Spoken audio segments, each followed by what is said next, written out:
Have you ever felt stuck, repeating affirmations trying to raise your vibration, but deep down nothing actually changed? It's a strange feeling, almost like there's a secret code that most people simply can't crack.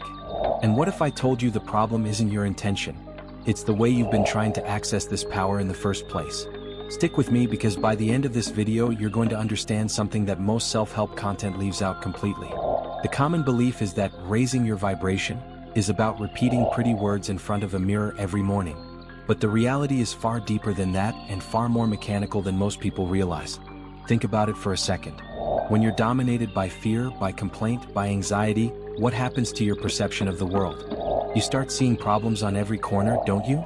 If your focus is on lack of money, suddenly every bill, every headline, every conversation seems to confirm that scarcity.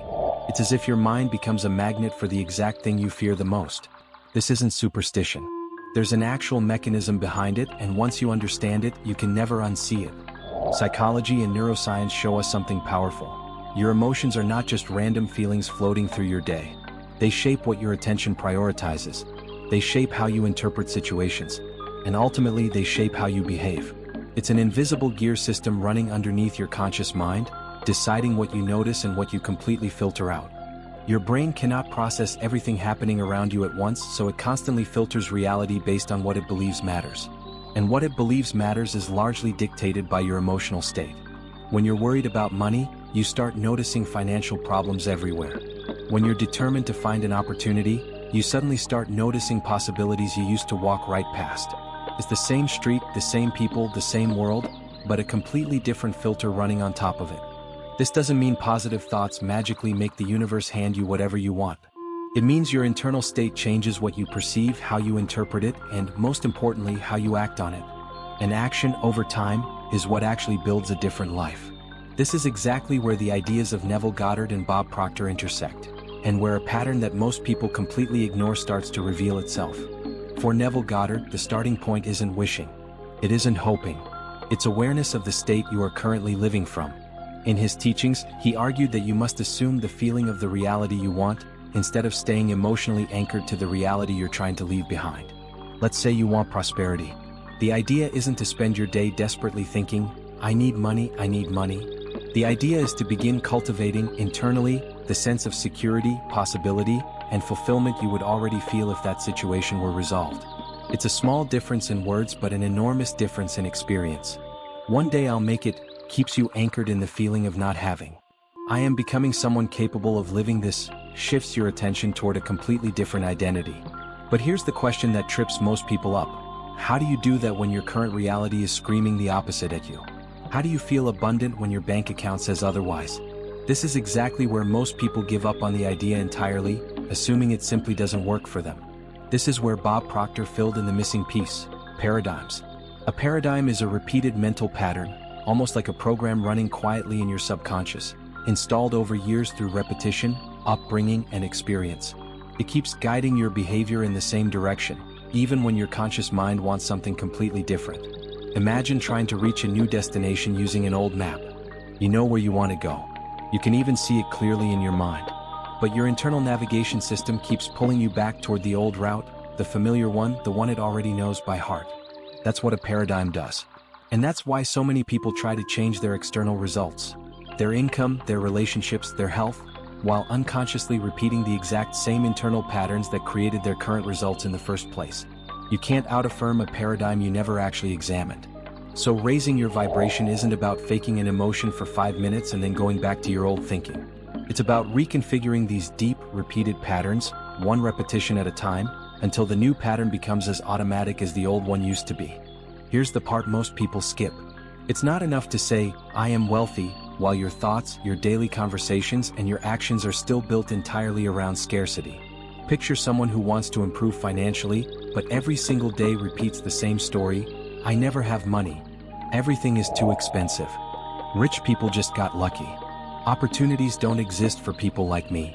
Even if this person recites a few positive affirmations for 5 minutes in the morning, their daily behavior is still organized around lack. Their conversations reinforce lack. Their decisions come from a place of fear.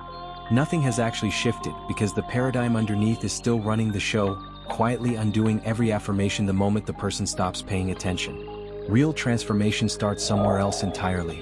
It starts when you begin observing these internal conversations, actually catching yourself mid-thought, noticing the exact moment you slip back into the old story, and consciously replacing some of them with more constructive ones. But it doesn't stop at thinking. It continues into action. Learning a new skill, seeking out an opportunity, organizing your finances, having different conversations, making the kinds of decisions a more confident version of you would naturally make. This is the part that turns vibration from an abstract, mystical idea into something concrete, something that involves what you think, what you feel, what you notice, and what you repeatedly do, day after day, until it stops feeling like effort and starts feeling like who you are. And this is really the piece most people miss when they try this and quit after 2 weeks. They expect the feeling to change first, instantly, and the results to follow immediately after. But it works the other way around more often than not.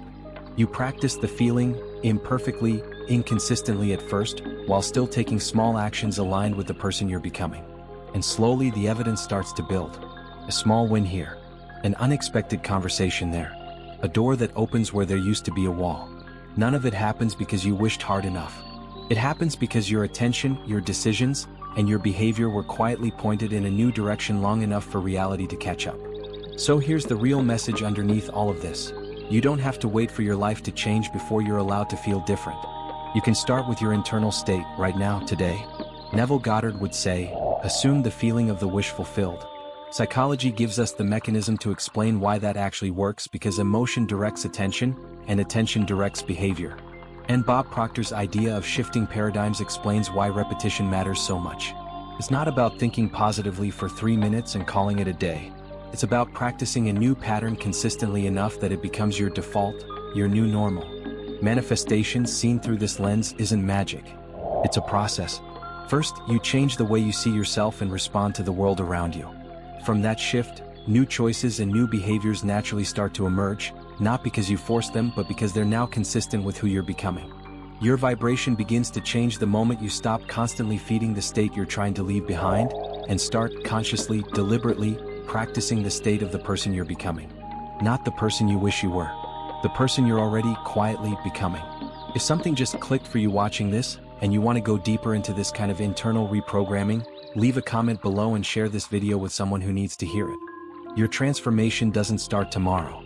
It starts with the state you choose right now.